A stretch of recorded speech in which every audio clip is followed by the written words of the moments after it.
ইতালির নতুন work permit visa নীতি। স্বাগতম আমার চ্যানেলে।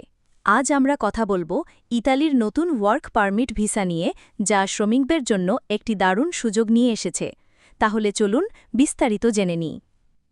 ইতালি শ্রমিকের ঘাটতি মোকাবিলায় 2026 থেকে 2028 সালের মধ্যে ইউরোপীয় ইউনিয়নের বাইরের দেশগুলোর জন্য প্রায় 5 লাখ নতুন ওয়ার্ক পারমিট ভিসা ইস্যু করার পরিকল্পনা করেছে। এই উদ্যোগটি ইতালির প্রধানমন্ত্রী জর্জিয়া মেলোনির অভিবাসন নীতি সহজ করার দ্বিতীয় ধাপ। এর মূল লক্ষ্য হল বৈধ অভিবাসন চ্যানেল প্রসারিত করা এবং বিপুল সংখ্যক বিদেশি শ্রমিক নিয়োগ করা।